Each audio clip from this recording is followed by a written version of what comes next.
I was at a concert in Hyde Park in 1966. It was a blues festival. And I heard several guitar players that greatly impressed me. But in the second half of the show, Buddy Guy performed, and I was completely knocked out by him. So much so that the next day, I looked him up in the phone book and called him up and asked him if he would teach me how to play.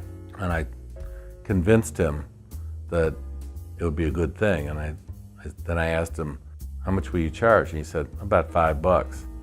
And I said, "For how long?" And he said, "As long as it takes." My name is David Bloom, and I direct the Bloom School of Jazz, which I founded in 1975.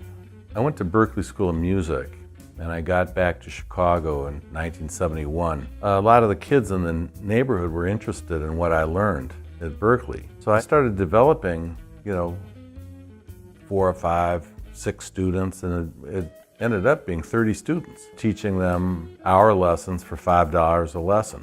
I mean, I have thousands of students, but some of my noted students, a guy named Steve Rodby, played with Pat Metheny for 30 years. Zach Brock played with Snarky Puppy, virtuoso violin, jazz violin player. People like Ryan Cohn, who's a composer, piano player, really very, very, very high level.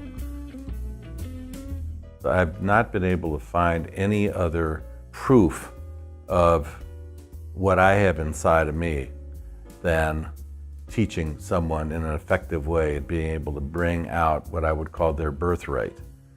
Being the genetic, the experiential, whatever you want to put it, their background, and have it all congeal into a satisfying artistic experience. That's what I enjoy. Yeah, I'm pretty proud of a concert that I produced of my students, current, past, and teachers. We had 37 musicians play 48 original tunes. Really very happy, and then edited it for like a year. And then we had it on broadcast on WTTW here in Chicago.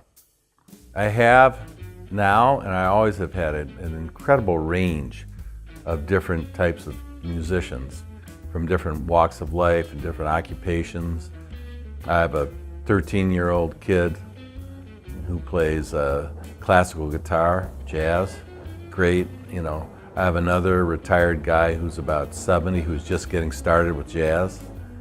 With me, it's not just scales and chords when I teach. I teach a holistic approach. I mean, it's philosophy, spirituality, real world, concepts. That to me, music doesn't live in a vacuum. And a good close friend of mine in Boston said, music isn't about music.